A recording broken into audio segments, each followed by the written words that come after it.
Top quality और consistent performance के लिए सिर्फ सिल्वर पंप नाम याद रखना।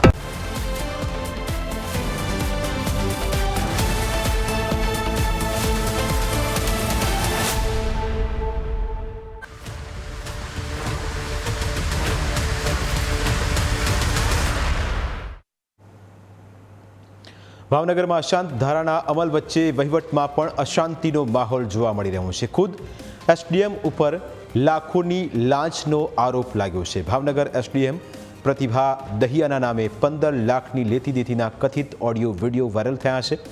આ વાયરલ થયેલી ઓડિયો ક્લિપ અને વિડીયો અમે તમને બતાવીશું, પરંતુ આખો વિવાદ શું છે તે પહેલાં સમજીએ। ભાવનગર શહેરના કેસ્ટન્ટ સર્કલ પાસે જ્યાં અશાંત ધારો અમલી છે, નિયમ મુજબ આ વિસ્તારમાં મિલકતના ખરીદ વેચાણ પહેલાં તંત્રની મંજૂરી લેવી પડતી હોય છે। ક્રેસન્ટ વિસ્તારમાં આવેલી 8 દુકાનોના ખરીદ વેચાણ માટે અરજી કરવામાં આવી હતી। અરજીની વિગતો પ્રમાણે સિટી સર્વે નંબર 4480થી 4488 એમ 8 દુકાનોના વેચાણ કરવાનું છે, જેમાં વેચાણ આપનારનું નામ અતુલ કુમાર કામદાર છે, જ્યારે વેચાણ લેનારનું નામ સલીમભાઈ ગનિયાણી છે। એટલે કે ખરીદનાર અને વેચનાર બંને અલગ અલગ કોમના છે। આવા કેસમાં વહીવટી તંત્ર અને પોલીસનો પણ અભિપ્રાય માંગવામાં આવે છે। હવે આ મિલકતના ખરીદ વેચાણને લઈ મહિલા પ્રાંત અધિકારી પ્રતિભા દહિયાના આઉટસોર્સિંગ હેઠળ ફરજ બજાવતા ડ્રાઈવરે પૈસાની માગણી કરતી હોવાની કથિત ઓડિયો અને વિડીયો સોશિયલ મીડિયામાં વાયરલ થયા છે। એવો આરોપ છે કે એસડીએમનો ડ્રાઈવર મોમીન 10 લાખ રૂપિયા લેવા માટે પહોંચ્યો હતો। સામેથી એક વ્યક્તિએ તેને 10 લાખ રૂપિયા પણ આપ્યા, જેના દ્રશ્યો આ સીસીટીવી કેમેરામાં કેદ થયા। હવે આ ડ્રાઈવરની અરજદાર સાથેની વાતચીત પણ સામે આવી છે, જેમાં ડ્રાઈવર એવો દાવો કરે છે કે મેડમ 12 લાખમાં માનતા નથી, એટલે 15 લાખ તો આપવા જ પડશે। પહેલાં ઓડિયો ક્લિપ સાંભળો, પછી મેડમની સ્પષ્ટતા પણ સાંભળીશું। પ્રતિભા મેડમને પૂછી લ્યો એક વાર કે 2 દીમાં થઈ જાય તો હું આજે વાત કરું, નકર પછી આપણો ફિયાસ્કો ન થાય યાર। ના હવે થઈ જાય ઇન્શાઅલ્લાહ। એને 4 દી કહેજો, 2 ના 5 દી કહેજો એને સાહેબ। 5 દી કહેજો એને તમે, બરાબર છે। આમાં વાત એવી હતી સાહેબ કે સફીભાઈ હોય અલ્લાહ બેતર જાણે। હવે સફીભાઈ હોય કે ભાઈ કાલો અલા હું ના માનું સલીમભાઈ હોય, એનો વકીલ હોય તકલો, ઈ કોક છે ને ઓફિસમાં ગાલમેલ કરતું હતું। અત્યારે મને કીધું કે તમે પેમેન્ટ લઈ લ્યો 2 થી 3 દીમાં, કીધું મને અત્યારે, બરાબર છે।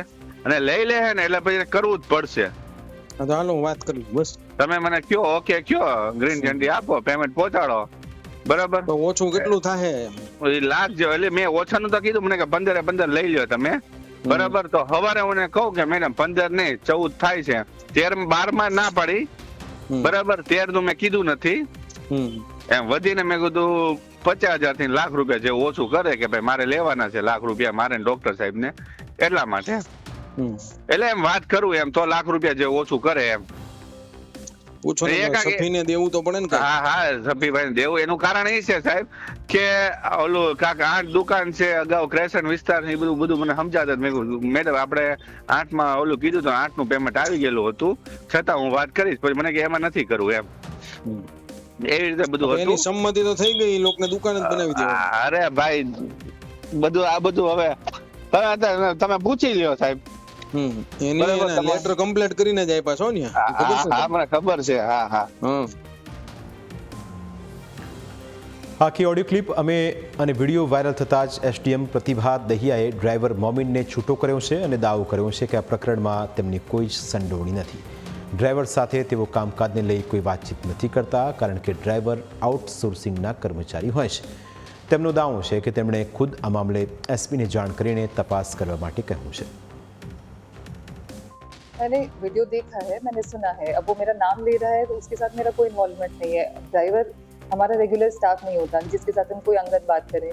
ड्राइवर आउटसोर्सिंग का स्टाफ है, उसके साथ वो सिर्फ गाड़ी चलाता है। और जो मेरे 2 ड्राइवर हैं, तो जो दूसरा ड्राइवर है कभी वो गाड़ी चलाता है, कभी ये गाड़ी चलाता है, तो उसके साथ मेरी कोई आज तक कोई ऐसी अंगत बात हुई हो, मेरी कोई इन्वॉल्वमेंट उसमें नहीं है।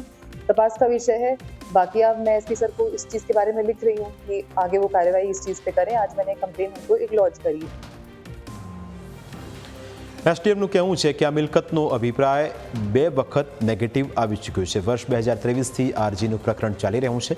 આખરે આવા કેસમાં કેવી રીતે પ્રક્રિયા થતી હોય, કોના અભિપ્રાય લેવાના હોય તે પણ સાંભળો. ये जो फाइल है ये 23 में यहाँ पे आई थी. इससे पहले जो एसडीएम थे उनके पास मामलेदार का उसमें आप डॉक्यूमेंट्स बाद में चाहिए होंगे तो मैं डॉक्यूमेंट शेयर कर दूंगी. मामलेदार का उसमें पॉजिटिव है, पुलिस का उसमें ओपिनियन नेगेटिव है. पुलिस का 100% केसेस में नेगेटिव होता है तो वो उसी हिसाब से, मामलेदार का उसमें ओपिनियन पॉजिटिव है. लेकिन फिर भी जो मेरे से पहले यहाँ एसडीएम थे उन्होंने उसमें निर्णय लिया नेगेटिव का.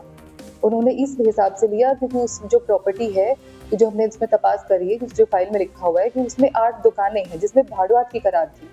भाड़ुआत करार की तकरार थी कि जो भाड़ुआत थे उसमें वो थर्ड पार्टी को सेल नहीं होने देना चाहते थे कि उनकी पुरानी प्रॉपर्टी है, कि वो उसको कहीं वहां से डिस्प्लेस ना कर दे, रीडेवलपमेंट में फिर प्रॉपर्टी चली जाएगी. यहाँ से वो नेगेटिव हुई. उसके बाद वो एसएसआरडी में अपील में गया.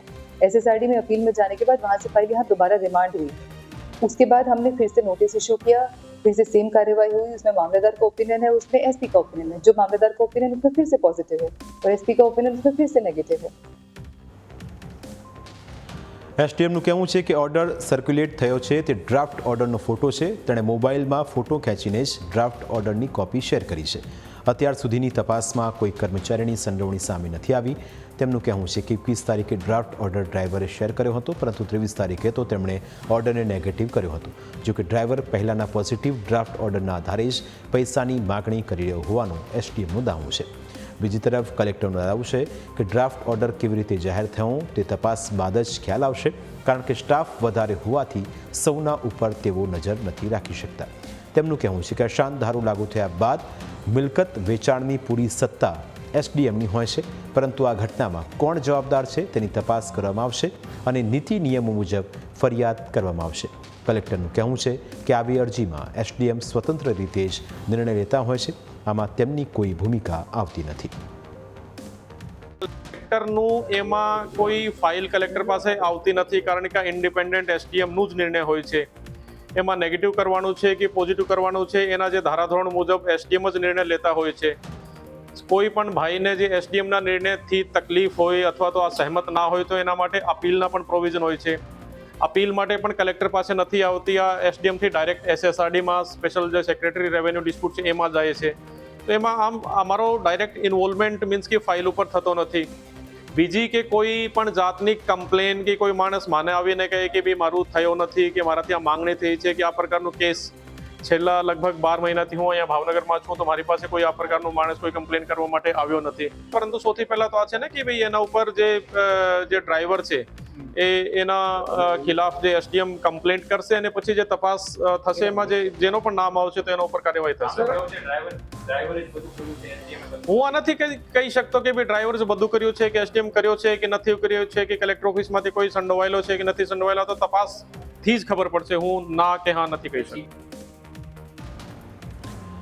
આખા પ્રકરણમાં હવે કેવી રીતે તપાસ આગળ વધશે તે એક મોટો પ્રશ્ન છે. શું પોલીસ આ બાબતે તપાસ કરશે કે પછી ઉચ્ચ સ્તરીય તપાસ બેસાડવામાં આવશે? આ તમામ સવાલો અત્યારે ચર્ચામાં છે, કારણ કે એસડીએમ કક્ષાના અધિકારી ઉપર આ પ્રકારના આરોપ લાગે તે સિસ્ટમ સામે સવાલ તો ઉઠાવે જ. આ કેસમાં ફક્ત ડ્રાઈવરનો જ હાથ હતો કે પછી મેડમની પણ કોઈ સંડોવણી હતી કે કેમ તેને લઈ તપાસ થાય તે જરૂરી છે, કારણ કે અનેક બાબતો શંકા ઉપજાવે તેવી છે. ડ્રાઈવર જેવો માણસ અધિકારીના નામ ઉપર ચરી ખાય તે વાત પણ ગળે ઉતરે તેવી નથી. તેવામાં હવે આ કેસમાં કડક કાર્યવાહી થશે કે પછી ભીનું સંકલાઈ જશે તે એક મોટો સવાલ છે. પ્રાઇમ 9માં આજે બસ આટલું જ. ફરી મળીશું આપને સ્પર્શતા મુદ્દા સાથે. ત્યાં સુધી રજા આપશો. નમસ્કાર.